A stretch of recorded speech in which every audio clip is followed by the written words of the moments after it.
Bueno, la lección 13 que estamos empezando ahora abarcan los capítulos 37 al 41 y es obviamente sobre la historia de la descendencia de Jacob. Jacob es quien, según el versículo 1, habita en la tierra donde había morado su padre, en la tierra de Canaán, y esta es la historia de la familia de Jacob. Si bien es la descendencia de Jacob, no es Jacob el personaje principal. Va a aparecer Jacob en esta historia hasta el final de Génesis, pero el personaje central aquí es José, que es uno de los hijos de Jacob. Y la historia, o la razón por la que la historia se centra en José, es justamente por los conflictos que vamos a ver que hacen peligrar seriamente la sobrevivencia como unidad familiar de la descendencia de Jacob y también el potencial de ellos como nación. De hecho, vamos a ver también que la tierra presenta dificultades para la supervivencia. Jacob tiene que enfrentarse a las mismas situaciones problemáticas que tuvo que enfrentarse su papá Isaac y su abuelo Abraham. De hecho, hambre, desintegración familiar, exilio que hace abandonar la tierra prometida, dependencia de un país extranjero como es Egipto, que aparece también aquí en los últimos años de la vida de Jacob. El instrumento principal aquí de resolución no es Jacob, sino es José, como les decía. Y vamos a ver, por un lado, la presencia de Dios en la vida de José y por otro lado la fidelidad también de José a Dios en este proceso. Por eso es que José es usado por Dios como instrumento divino en el plan redentor. De hecho, la Biblia dice que tenemos que sentir sumo gozo cuando nos hallemos en diversas pruebas, porque la prueba de nuestra fe produce paciencia, produce carácter.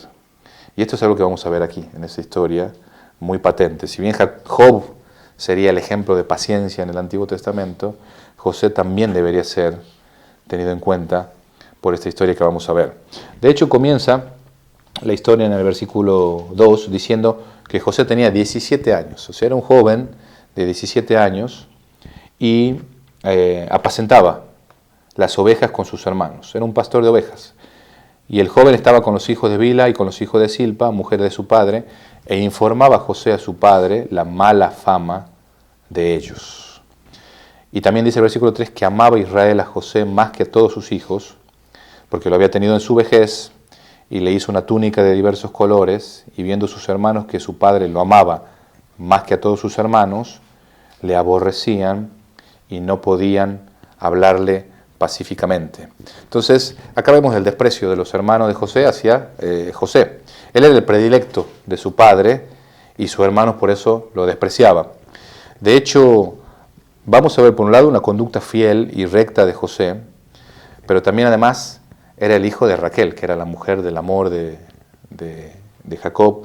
Lo había tenido ya siendo grande, porque Raquel era estéril. Y por otro lado, junto con Benjamín, que era su hermano, eran huérfanos. Entonces probablemente todo esto haya llevado a que Jacob tenga predilección por José y eso lo llevó justamente a hacer una túnica de colores. Eso era un símbolo de privilegio y de posición jerárquica, de hecho, en la familia. Era justamente ropa propia de un príncipe, ¿no?, que era elegido para reinar. Entonces eso produjo justamente mayor desconfianza, mayor desprecio de parte de sus hermanos. Y para sumarle a este problema, dice el versículo 5 que José soñó un sueño y lo contó a sus hermanos y ellos llegaron a aborrecerle más todavía. Porque en el sueño que él tuvo, veía a sus hermanos inclinándose ante él. Y después tuvo encima otro sueño donde no solamente sus hermanos, sino también su padre se inclinaba ante él. El sueño desde la perspectiva bíblica es un vehículo de revelación que Dios usa, o sea, es algo importante. No es solamente cuestiones personales, internas del ser humano, sino que algunas veces es usado por Dios para revelar algo. Jacob lo sabía de primera mano porque Dios ya le había aparecido en sueños a él. Entonces, si bien a él le molestó también este sueño que tuvo José, no lo desechó, meditaba en su corazón. De hecho, es muy interesante notar porque versículo 11 dice, sus hermanos le tenían envidia, pero su padre meditaba en esto. Luego Jacob envió a José a buscar a sus hermanos donde estaban apacentando, entonces fue José a buscarlos y dice la Biblia que viajó hasta el valle de Hebrón, desde Siquén, no sé, unos 80 kilómetros, no los encontró, alguien les dijo dónde estaba y bueno, fue unos 25 kilómetros más hasta Dotán y ahí los encontró. Hasta aquí es una historia normal, con una familia con conflictos que pueden haber, pero aquí vemos ya la vulnerabilidad de la familia patriarcal, porque dice el texto bíblico que en versículo 18, cuando ellos lo vieron de lejos, antes que llegara cerca de ellos, conspiraron contra él para matarle.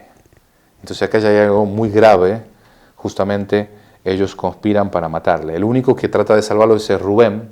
Entonces, para evitar la muerte, propone que lo arrojen en una cisterna, que era un pozo justamente para juntar el agua de la lluvia, y al ser en forma de botella era muy difícil salir de ahí. Entonces lo tuvieron ahí, lo tiraron en ese lugar, siempre Rubén con la idea de salvarlo, pero Rubén, cuando él se va, dice que estaba ahí, él en la cisterna, versículo 24, no había en ella agua, y dice el versículo 25 que se sentaron a comer pan. Y esto habla del desprecio, ¿no?, y de la brutalidad. Frente a esta situación de crisis que estaba viviendo José, ellos se sentaron ahí a comer, y mientras comían, y esto es muy interesante, miraron y aquí una compañía de ismaelitas que venía de Galaad, y sus camellos traían aromas, bálsamo y mirra, e iban a llevarlo a Egipto. Entonces, acá toma la palabra Judá, versículo 26, dijo a sus hermanos: ¿qué provecho hay en que matemos a nuestro hermano y encubramos su muerte? Venid y vendámosle a los ismaelitas, y no sea nuestra mano sobre él, porque él es nuestro hermano, nuestra propia carne, y sus hermanos convinieron con él. O sea, acá vemos también un poco de ironía o de sarcasmo, donde él dice: es nuestro hermano, no lo matemos, pero vendámoslo como esclavos. Y bueno, eso fue lo que terminaron haciendo, lo vendieron por el precio de un esclavo, justamente, versículo 28, 20 piezas de plata, y José fue llevado a Egipto. Cuando Rubén volvió, se puso muy triste, muy mal de ver esto, y dice: ¿a dónde iré yo? ¿Qué voy a hacer? Porque él era el responsable, era el primogénito.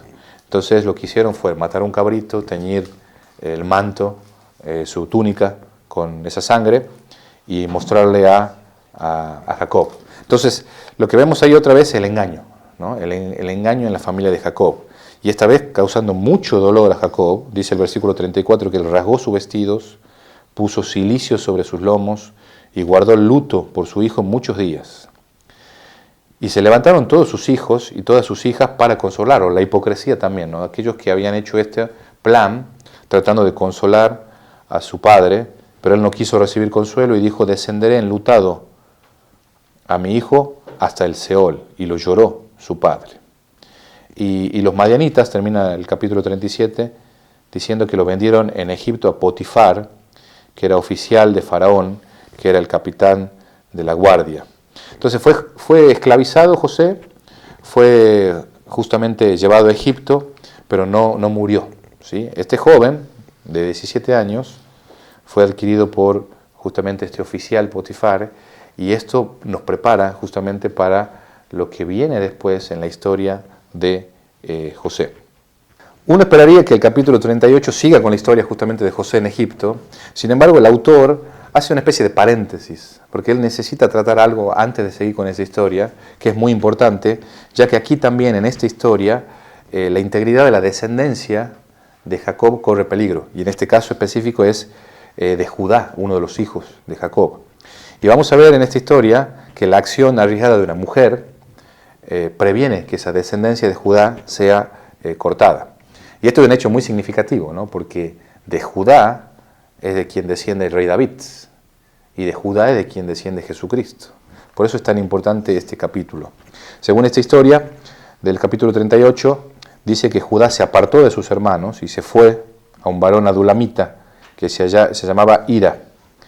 Y vio allí Judá la hija de un hombre cananeo, el cual se llamaba Súa, y la tomó y se llegó a ella. Entonces él se casa, Judá, con una cananea, y tiene 3 hijos de esta cananea, y están los nombres ahí. Justamente los nombres de ellos son el primero, en el versículo 3, Onán, el versículo 4, y Sela, el versículo 5. Después dice la historia que el primero, se casó con una mujer de ese lugar también que se llamaba Tamar. Y es muy fuerte lo que dice el versículo 7. El primogénito de Judá, fue malo ante los ojos de Jehová, y le quitó Jehová la vida. No sabemos qué fue lo que hizo, pero fue malo, era una persona mala y terminó perdiendo la vida. Y entonces Judá le dijo a su segundo hijo, a Onam, llégate a la mujer de tu hermano y despósate con ella y levanta descendencia a tu hermano. Esto era algo muy común en esa época. El matrimonio de una viuda con el hermano del difunto se llamaba levirato. Y esa era una práctica, o era justamente en el sistema patriarcal, la descendencia del primogénito era crucial, justamente para la dirección y la identificación del clan. Entonces, si moría el primogénito, el hermano que le seguía tenía la obligación de tomarla como esposa a la viuda, y el primer hijo que le nazca no le pertenecía a él, sino le pertenecía justamente al hermano muerto. Eso es como funciona básicamente el sistema del levirato. Después eso inclusive se incorporó a la ley mosaica para proteger justamente lo que es descendencia, lo que es tierra, y en Deuteronomio 25 tenemos del 5 al 10 esta ley, la ley del levirato. Entonces eso fue lo que hizo Judá, le pidió a su segundo hijo que le dé descendencia a su hijo muerto. Y dice, versículo 9, que sabiendo Onam que la descendencia no había de ser suya, sucedía que cuando se llegaba a la mujer, cuando tenía relaciones sexuales con la mujer de su hermano, él vertía en tierra, justamente por no dar descendencia a su hermano. Y este hecho fue algo que desagradó en los ojos de Jehová, y a él también le quitó la vida. Entonces, de los 3 hijos que tenía Judá, 2 fueron muertos, y lo que correspondía es que el tercero justamente cumpla con esa responsabilidad con Tamar. Pero frente a esa realidad y a ese miedo de Judá de que también su tercer hijo se muera, le pidió que espere Tamar, que espere que su hijo crezca, porque era muy joven todavía, y entonces la despidió que vuelva a la casa de sus padres y que él le iba a llamar cuando su hijo crezca. Por supuesto, esto no pasó, era un plan, digamos, un engaño de Judá para no dar a su tercer hijo como esposo de Tamar.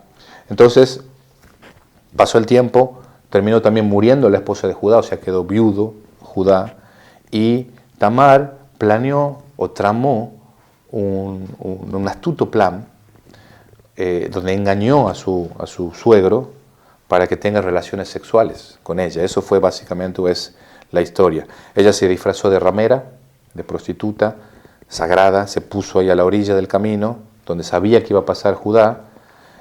Judá quiso tener relaciones sexuales con ella le pidió una seña a cambio del pago que después le iba a dar Judá, que era justamente su sello, su cordón, su bastón identificatorio. Y entonces Judá tuvo relaciones sexuales con Tamar y ella quedó embarazada.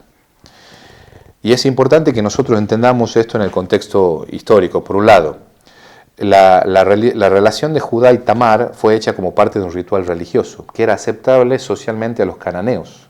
Es decir, las prostitutas estas eran prostitutas sagradas. Era, digamos, parte del culto de fertilidad que practicaban los cananeos, por lo cual era aceptable moralmente para ellos, pero no así para los hebreos. Para los hebreos esto era una abominación. Entonces, cuando hablamos de prostituta, hablamos de prostituta sagrada en el contexto de los cananeos, y hablamos de una prostituta social en el contexto de los hebreos. Por eso, desde el punto de vista hebreo, estos actos religiosos de prostitución son simplemente considerados como una perversión social. En segundo lugar, Tamar queda disfrazada y Judá nunca descubre su identidad. O sea, no hay una relación incestuosa intencional o consciente por parte de Judá. En tercer lugar, ambos son viudos. Quiere decir que pueden establecer una relación marital legal, porque aunque es verdad que Tamar está desposada, o sea, está prometida al tercer hijo de Judá, esa relación nunca se consuma, y de hecho no había planes de consumarlo. Y también Tamar se asegura la identidad de Judá justamente al pedirle el sello, que era como el documento nacional de identidad de Judá. Por eso cuando todo se descubre, porque al enterarse Judá de que su ex nuera, o su futura nuera también, estaba embarazada, quiso ir a que la maten, ¿no? Y entonces ahí descubre Tamar que él era el padre, y dice algo muy interesante, Judá, versículo 26 del capítulo 38, entonces Judá los reconoció a sus símbolos y dijo, más justa es ella que yo, por cuanto no la he dado a Sela, mi hijo, y nunca más la conoció. Es decir, nunca más tuvo relaciones sexuales con Tamar.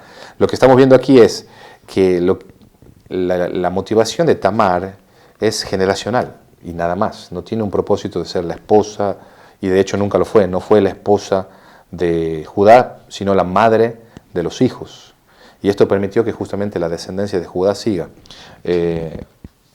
Dice que sucedió cuando daba luz, que sacó la mano uno, y la partera tomó y ató a su mano un hilo de grana, diciendo, este salió primero, o sea, eran gemelos también. Y nacieron dos. El primero, Fares, y el segundo, Sara.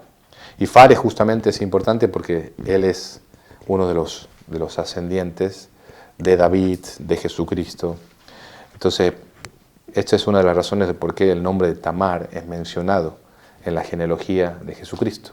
Judá tuvo de Tamar, y esa es una de las tres mujeres no hebreas que están mencionadas, junto con Ruth y Rahab, en la genealogía de Jesús. Así que es muy importante su acción dentro del contexto en el que está, y cómo Dios también trabaja para que no se corte la descendencia de Judá, y a través de esta acción pueda seguir adelante.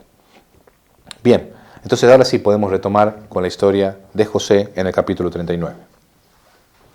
El capítulo 39 retoma lo que dejamos en el 37, ¿no? Llevado pues José a Egipto, Potifar, oficial de Faraón, capitán de la guardia, varón egipcio, lo compró de los ismaelitas que lo habían llevado allá. Ahí hay dos factores acá muy interesantes en la continuación de la historia. Uno es un factor humano y el otro es el factor divino. Por un lado el factor humano, ¿no? Es decir, este alto funcionario que lo adquiere como esclavo a José, lo cual va a permitir la sobrevivencia de José en Egipto.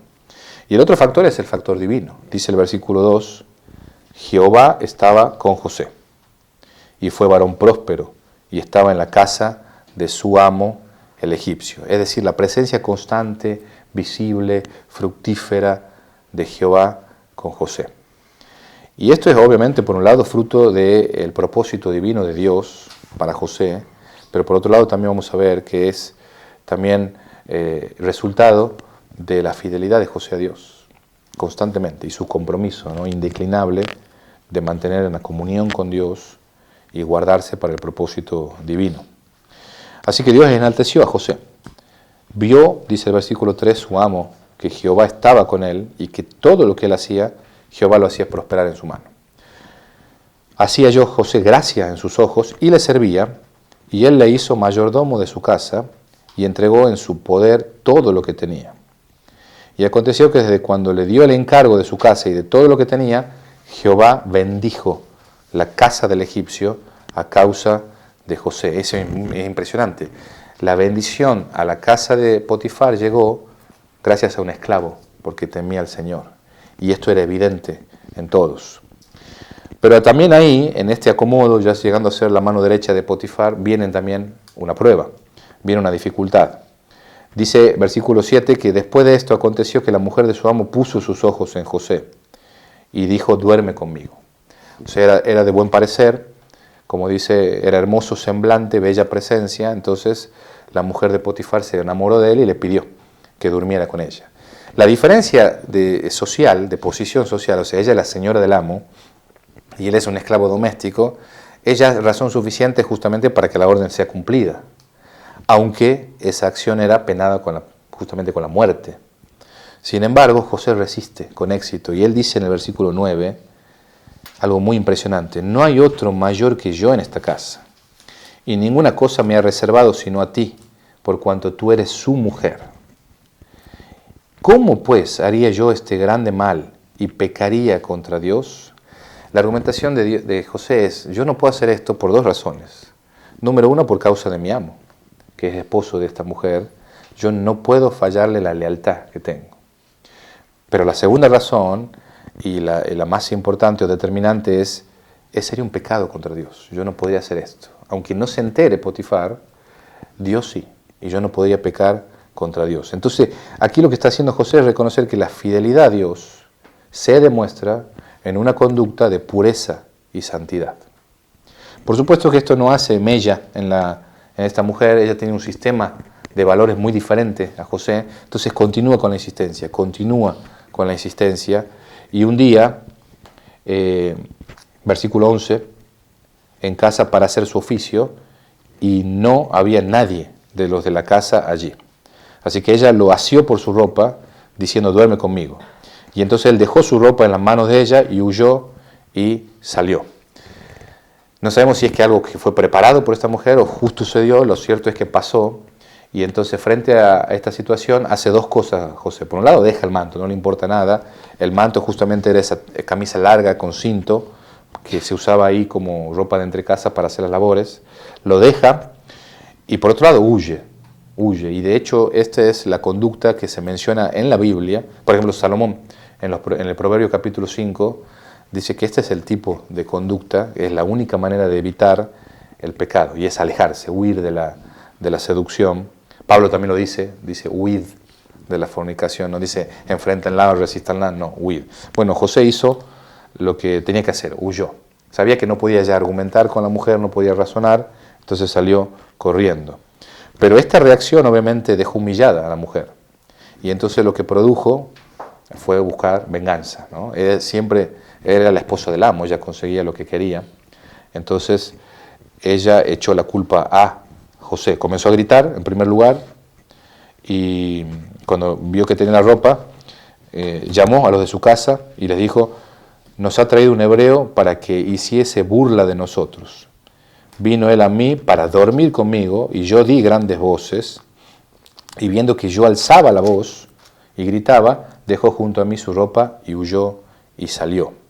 Entonces, lo que termina pasando en el versículo 20 es que cuando se entera su esposo, Potifar, tomó su amo a José y lo puso en la cárcel, donde estaban los presos del rey, y estuvo allí en la cárcel. Así que las circunstancias vuelven a cambiar y se vuelve a convertir en algo muy precario, termina preso José, debido a la fidelidad a Dios, ¿no? Esto es algo que nos lleva a preguntar qué pasó acá, por qué Dios permitió esta cosa.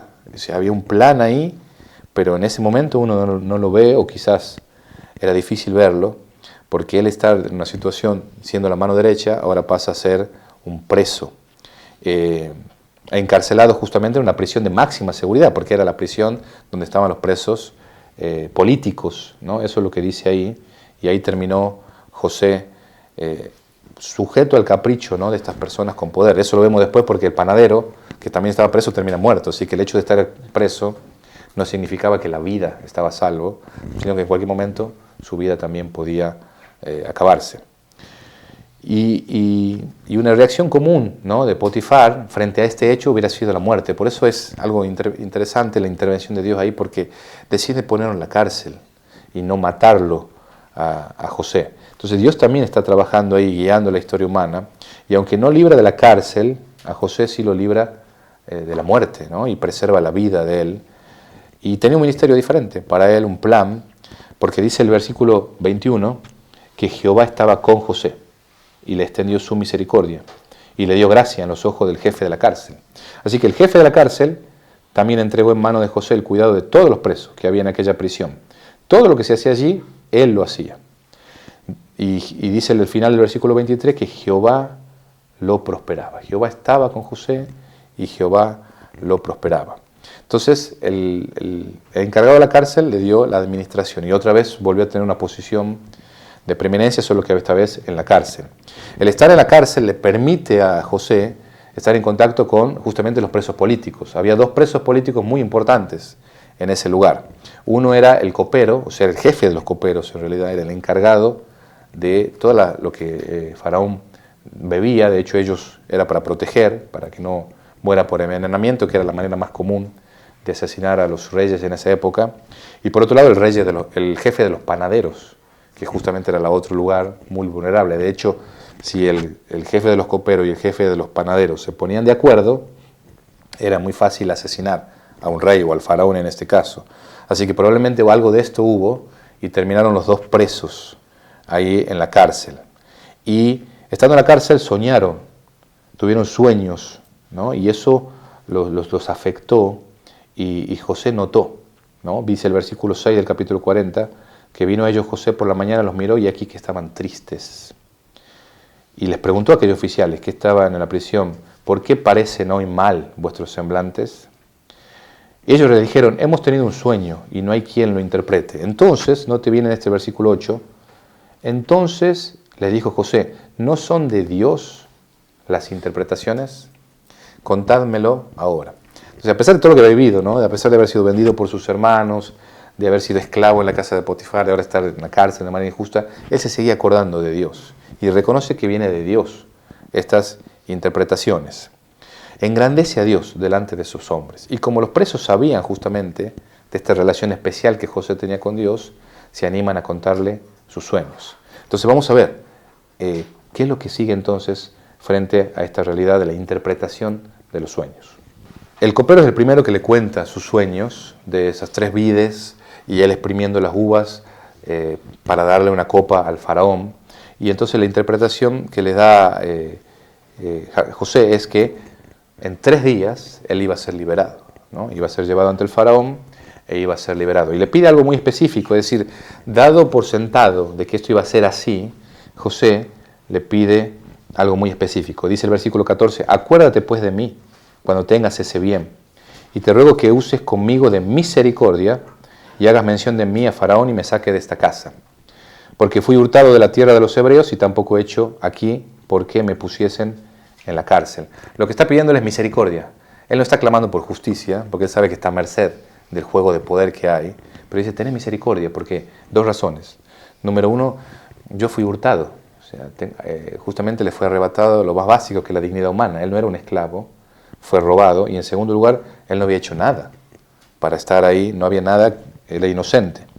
Entonces, cuando ve el jefe de los panaderos que la interpretación era buena, también le cuenta su sueño, pero en este caso la interpretación no es para nada buena para el panadero, porque dice, versículo 18, esta es su interpretación, los 3 canastillos son 3 días, y al cabo de 3 días quitará Faraón tu cabeza de sobre ti, y te hará colgar en la horca, y las aves comerán tu carne de sobre ti. Esto también es muy importante, a veces nosotros lo pasamos por alto, pero acá está José hablándole sin engaños, sin falsas esperanzas, que a veces cuando uno va a pedir que nos adivine la suerte, nunca nos dicen cosas malas, ¿verdad? Eso es algo que uno escucha. Acá él reconoce que hay un trágico final para este hombre, y él reconoce que es Dios quien está en el control de la vida de los seres humanos, y que el mensajero no puede cambiar esa realidad. Entonces le dice lo que significa, y ambos sucesos ocurren tal cual lo predice José. Entonces uno esperaría justamente lo mínimo del copero es retribuir a José intercediendo ante el faraón, pero lo que dice el final en el versículo 23, que el jefe de los coperos no se acordó de José, sino que le olvidó. Otra prueba difícil, ¿no? Frente a esto, sigue José en la cárcel. Y dice el 41.1 que aconteció que pasado 2 años, o sea, 2 años más, siguió ahí José sin ningún cambio en esta cárcel. Pero al cabo de 2 años hay una intervención nuevamente de Dios. Y esta vez es a través de los sueños del faraón, del rey de Egipto. Estos sueños se repitieron 2 veces. Tiene que ver con 7 vacas, 7 vacas fuertes, gordas, y luego 7 vacas flacas, de feo aspecto, que se comen a las otras y siguen siendo y muy, muy feas, como después aclara el faraón, y luego 7 espigas llenas y hermosas, y a continuación 7 espigas menudas, y las menudas devoran a las espigas gruesas y llenas. Estos son los sueños que perturban al faraón. Los sueños eran considerados muy importantes justamente en la cultura egipcia, y más sobre todo si el recipiente era una persona importante. Y de hecho en los sueños hay 3 elementos, ¿no? Por un lado el río, el Nilo, por otro lado las vacas y por otro lado el trigo, que eran justamente los elementos fundamentales de la economía de Egipto. El Nilo, de hecho, era lo más importante que tenía, es el río más largo del mundo, y ahí, gracias a la crecida de este río, es que se podía producir todo lo que es la fertilidad, la cosecha. Entonces, para los egipcios el Nilo era un dios, debido a la importancia que tenía en sus vidas. Y acá tienen la posibilidad, el faraón, a través de los sueños, de ver algo relacionado con la economía, pero no sabe interpretar, no puede, no tiene las herramientas. Entonces, Faraón empieza a buscar, y busca en todos sus sabios, y ninguno de sus magos, que en ese entonces serían los técnicos del gobierno, puede interpretar este sueño, esta revelación de Dios. De hecho, hay una razón muy sencilla, y es que no tiene que ver con información tecnológica, ¿sí?, producto de sabiduría o planeamiento humano, sino que era una revelación de Dios. Es en ese momento, cuando están en esa crisis, que se acuerda el jefe de los coperos, versículo 9, diciendo, me acuerdo hoy de mis faltas. Y entonces le relata al faraón exactamente lo que pasó 2 años atrás con este esclavo hebreo, siervo del capitán de la guardia, y cómo él había interpretado los sueños. Entonces Faraón, dice el versículo 14, envió y llamó a José, y lo sacaron apresuradamente de la cárcel, y se afeitó y mudó su vestido, y vino a Faraón. Y dijo Faraón a José, yo he tenido un sueño, y no hay quien lo interprete, pero he oído de ti, que oyes sueños para interpretarlos. Y otra vez José, en el versículo 16, dice, no está en mí, Dios será el que dé respuesta propicia al faraón. O sea, lo que está diciendo es, Dios es quien tiene la respuesta. Y entonces, otra vez, la práctica de interpretación de sueños no era novedad ahí, pero acá la novedad es que no depende de técnicas humanas esa interpretación, sino de una intervención de Dios. Eso fue lo que reconoce José. Y de hecho en el versículo 25, después que el faraón le cuenta los sueños, dice que respondió Josué a Faraón, el sueño de Faraón es uno mismo. Dios ha mostrado a Faraón lo que va a hacer. Y al decir esto, lo que está haciendo él es diciendo, tiene que ver con la obra de Dios en el futuro, pero no solo de Egipto, sino justamente de toda la tierra. Entonces, en ese caso, José ya no es un simple intérprete de sueños, sino que se convierte en un profeta de este Dios de la historia que está hablando aquí al faraón.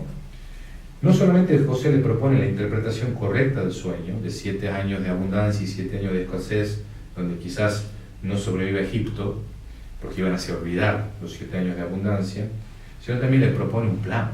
Dice, tiene que escoger a alguien que supervise, un supervisor o mayordomo, y poner gobernadores por regiones que separen la quinta parte de las cosechas de los 7 años buenos para que esas sirvan cuando venga la escasez. Entonces, lo que nosotros vemos acá es una sugerencia muy acertada, ¿sí? Misericordia de Dios extendiéndose en cuanto a la revelación del futuro, pero por otro lado, a cargo del ser humano, cómo responder ante esto. Y si la interpretación de los sueños destaca a José como profeta, el consejo que él da aquí y este plan nacional lo destaca como un hombre muy sabio, ¿no? Y muy prudente también. De hecho, si uno entonces ahora mira para atrás, dice, bueno, tiene sentido, ¿no? Son los años pasados con su papá, con Jacob, siendo mano derecha de Jacob, en una región como Canaán, donde justamente había que planificar para los momentos de escasez, y luego la mayordomía en Potifar, y luego la mayordomía en la cárcel. Todo esto fue preparándolo a José para este momento, donde él puede no solamente interpretar sueños, sino funcionar como un mayordomo muy prudente, muy sabio, y proponerle justamente este plan al faraón. Entonces, relación con Dios, o sea, lo espiritual, y también capacidad intelectual ofrecer el plan de acción. Esta combinación es lo que nosotros vemos en José, que debido a toda su historia, llega hasta este momento para ser la persona especial que va a producir esta transformación en Egipto. Y eso es lo que vamos a ver Dios mediante en la próxima lección, cómo el cumplimiento de la promesa patriarcal de bendición a toda la familia de la tierra se cumple en este hombre escogido por Dios. Se cortó antes.